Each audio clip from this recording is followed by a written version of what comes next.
What is up, everyone? As you guys can see, I'm here in the shop in America while I'm supposed to be in Australia. Unfortunately, I had a lot of issues with my visa. I did everything I could, spent multiple days trying to do everything, spending a lot of money that unfortunately did not work out, and I will not be making it to the Keep It REIT event April 6th at Calder Park. Guys, I really am sorry. I'm super embarrassed and I'm super upset that I'm not there right now, having fun with the guys, and well, I'm going to try and make it out there again this year. We don't know the date exclusively, but we'll figure it out. But for now, we're here.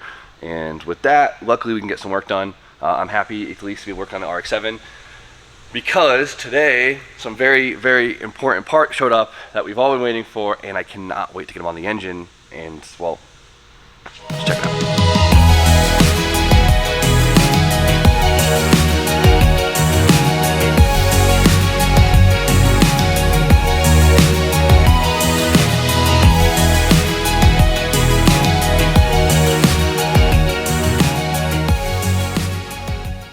So we have our pretty little rotary engine, and we're missing one giant piece of the puzzle. And well, that's the thing that makes all the power, and that is our turbo. Boom. Well, everything that connects the turbo to the engine, double boom.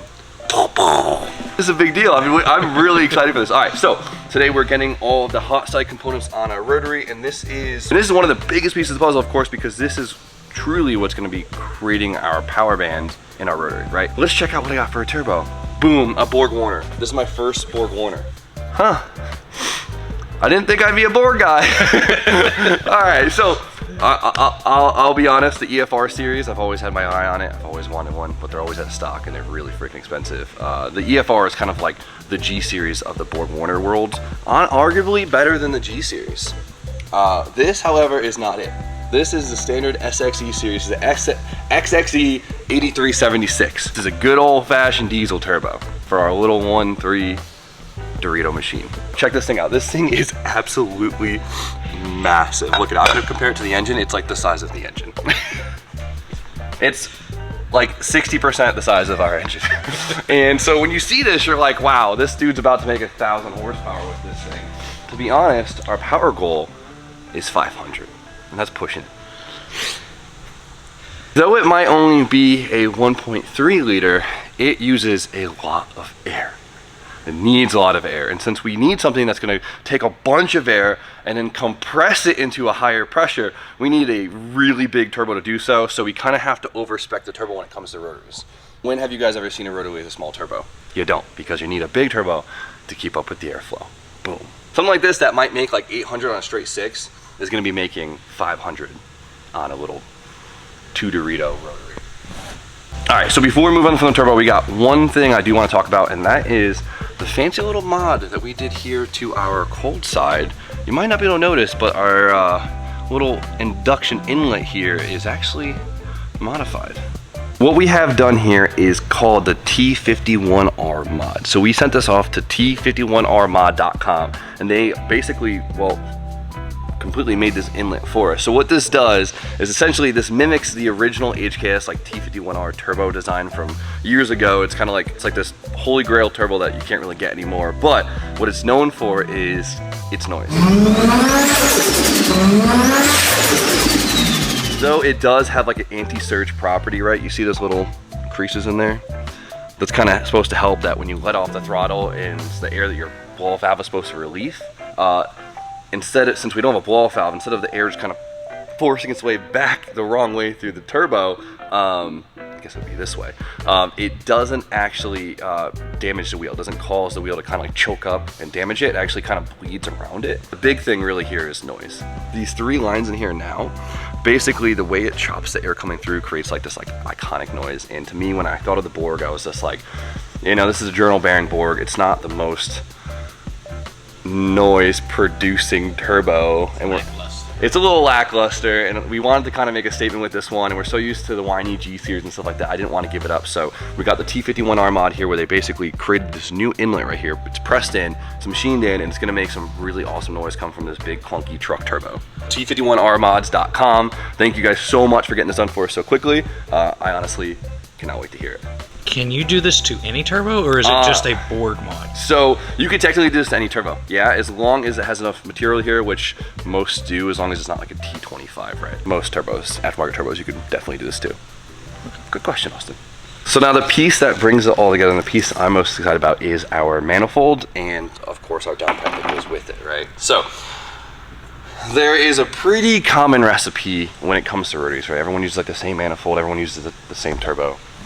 It's like a $900 turbo. How sick is that? Compared to like $3 grand? Yeah, that's sick. Very happy. Bored. Let's see how you do. I'm very pumped for it. But right here is something a little bit different, and this is actually something I found when I was in New Zealand, right? And I didn't know that New Zealand was like the rotary capital of the world. Like, I'll give them that staple. Who am I to give them that staple? But they deserve that staple. So when I was visiting Christchurch on the South Islands, we stopped at this shop called Vinny Fab. He had some crazy builds in there, some absolutely beautiful builds, and I saw that he had his own manifolds, and we talked, and well, he makes his own kit for the FC, the FD, whatever you need, and he actually produced me my own, and we just got it in today. So it is a off-the-shelf kit, so he does offer this for any, I guess we'll call it RX chassis. I'll put their website below. Please check out, he sells a bunch of different products, but I saw his manifold and I said I needed to get one. So dude, big juicy flange, awesome runners, awesome placement, divided wastegate, and he made me a downpipe to match with the chassis and with the research wastegate. These welds are beautiful, the placement is beautiful. Spoon's a critic, right? I feel like every Fab guy is so critical, like it is the meanest to any other Fab guy. And Spoon opens the box, he goes, oh shit. I wish I filmed that, but right here, Vinny Fab, cream of the crop. I mean, look at it. He poured all of this by hand after welding it together. It is a beautiful flowing design. It's the stainless work is phenomenal. Phenomenal. You heard it here first, boys. Vinny Fab. I am so honored to have a little piece of New Zealand here with me. Let's get this bolt up to the turbo, get it in the car, and see how it all looks, because we're dying to see how it looks. The big juicy turbo on the edge back.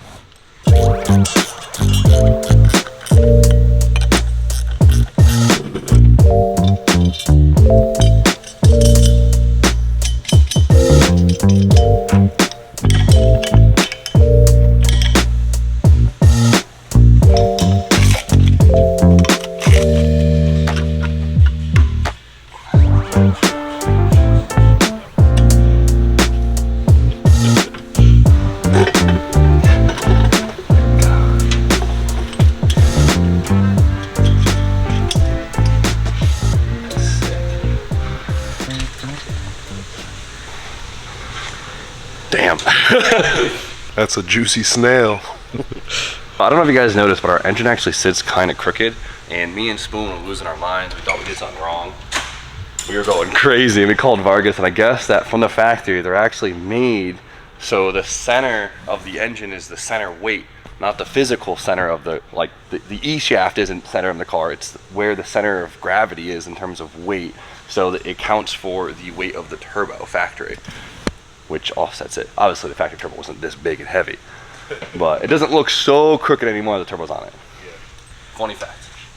Like, I see you, Mazda, but that one killed our OCD, that's for sure. So now we gotta put on our wastegate. So we got a 15 mil Turbo Smart gate. I've always had good luck with these things, and I really like that they have like the coilover style tightening there. Makes it a lot easier to compress and put it in versus like using like the 6 bolts, you know. And their profile smaller. That's a big one, because these are probably one of the slimmest gates you can get, because most other gates are pretty... Tiles are huge. Tiles are... Yeah. And the new Garrett one, I haven't seen one in person yet, but it looks a little bulky too. And we'll find out. Turbo Smart. We sell these on our website. Hop below, shout to me out. There's no wastegate that's easy to put on, I'll give you that. Don't forget the firing ring. Yeah, don't forget. So this thing right here, you see this? That actually seals it. The little valve in there. Don't forget that. Done it. We've all done it. Make no boost. Because when you first put a wastegate in, you're like, oh, look at that, comes with an extra flange. Write that down, Austin. We're gonna write that down. Write that down, write that down. Okay, here's the fumbling game. You swallow it. Oh my god. I'll make you dig it out. Come on, come on. Get in there. There we go. Don't fall.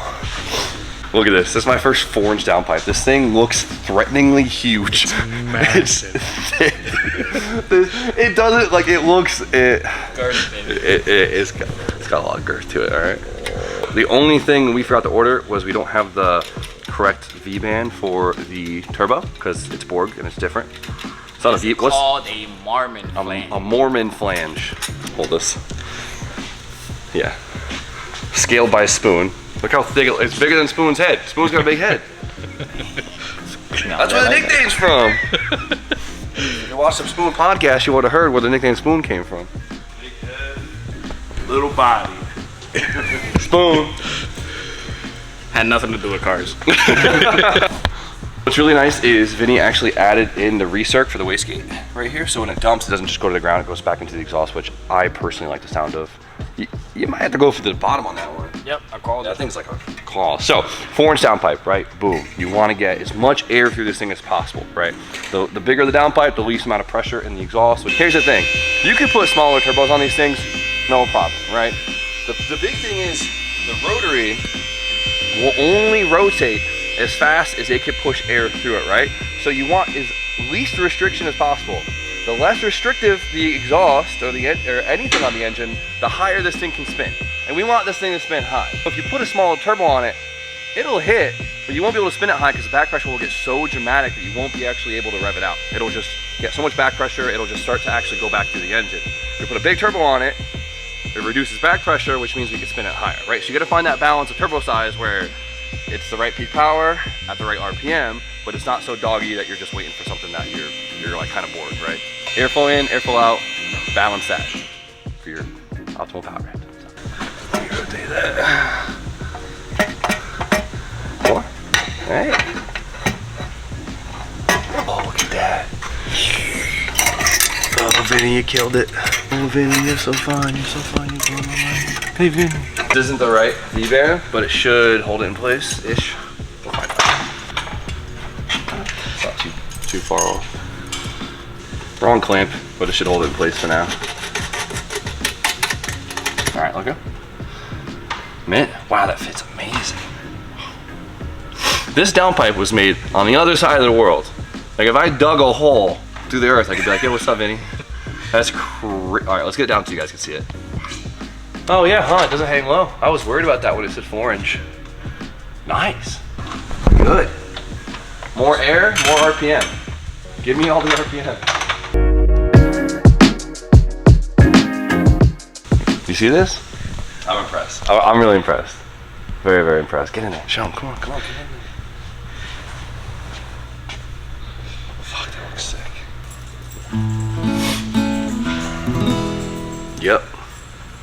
Yep. Yep. Yep.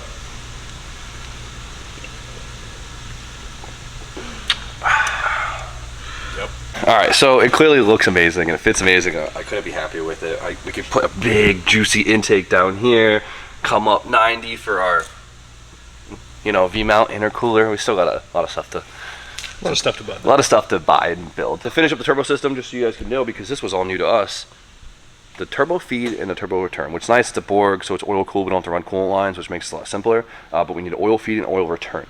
Funny thing with the rotaries, or at least the FC13B, the drain is in the front cover. Boom, right here. Nice and easy. You don't gotta put it in the pan or somewhere weird. And then for the oil feed, I believe this is the right fitting off of here. So it's funny because I've been laughing. There's so many threaded holes on the plates, and I'm always like, where is this supposed to go? You know what I mean? Like, coolant, is this oil, or do I need this? First start, everyone better be ready with some rags, that's for sure. But that's just the fun of learning a new engine. Oil feed, I believe, is this right here. All right. So I did this fitting off of it. I think I like it. So we're gonna go to here, to the top of the turbo, over here somehow, -4, and then the drain is just 2 -10s. The only thing I'm worried about is there's a lot of flat space right here. I didn't use the straight fitting because it made it flat for like 4 inches, 5 inches. Just worried about oil pooling up there. This should be good. Find out if you start smoking. This rotary is probably gonna smoke, but I found this upstairs. I think we're gonna want 290s, but will that look nice up there? That looks very rotary to me. It's like really up top. You know what I mean? I don't know how to explain it. Well, what if we do this? We'll go around the back. Ooh, this will probably look stupid, but I'm gonna try it. I don't hate it. Like, I don't like it, but I don't hate it. Spoon's gonna hate this. Spoon, best spot for it, no questions asked. It's staying. Oh, I'm with it. Oh, fuck. I thought you'd see, it kind of works. It's funny, but it's not. No, that ain't it. That ain't it. I thought you were good. I was the whole time sitting here like, oh, Spoon's gonna come over here. I'm not bad at it.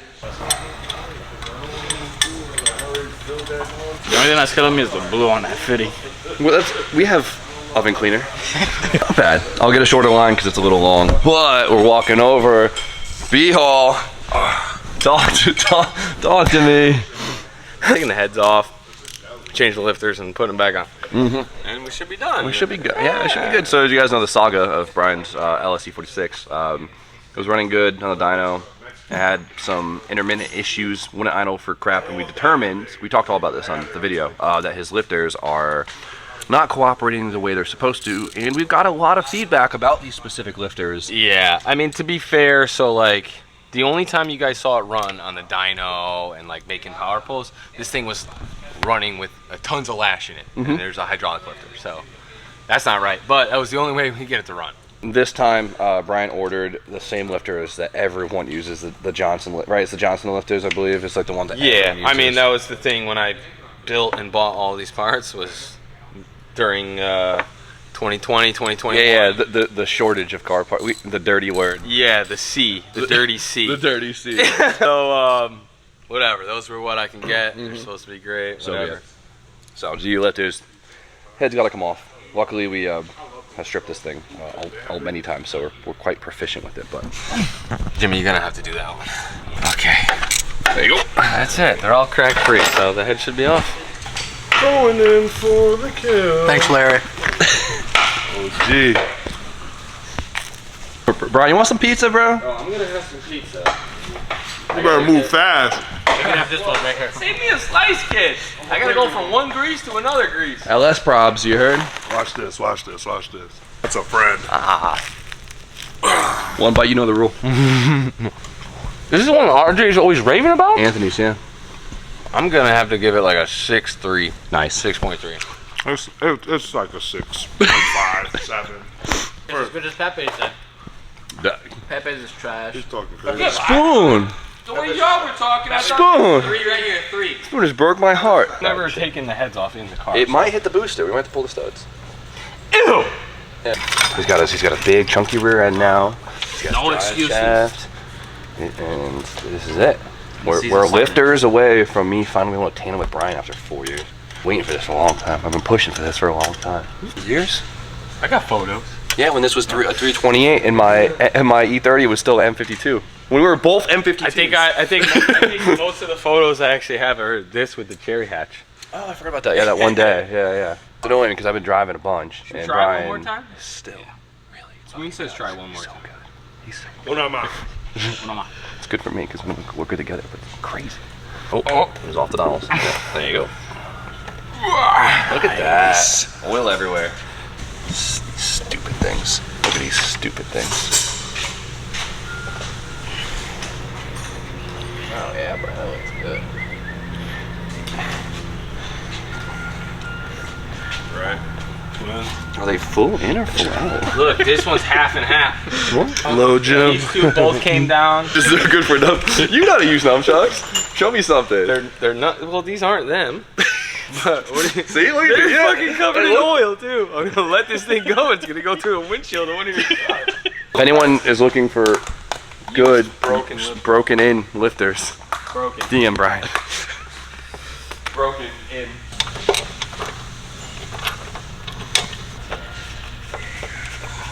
Well, the big expensive stuff is done. Whoa. No, this is the 90% that gets you at the end. Oh, every single time. You think you're finished spending money? Nope. That 90% at the end is that. That always kills you. But next part of the puzzle is we got to start mocking up. This is not what we're using, by the way. Please don't think we're using this. But we got to start mocking stuff up because we got to start running our piping, our cooling system. Just spent a half hour and we just ordered everything we needed. So we'll get that by the weekend and put Spoon Fab to work. And we'll get this thing tidied up. I'm so pumped to see this thing like V-mounted. That's the fun stuff. We've been like rushing to get to because we've been dying to see it with the big juicy and whatever.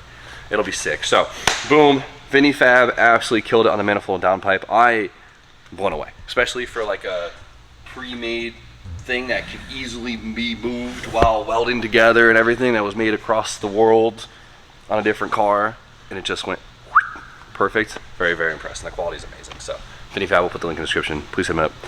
New Zealand homie, very, very happy to have his part in my car. On top of that, we got Brian to finally start working on his E46, which is good because, well, it's so close, guys. It's so close. Go shoot Brian a DM.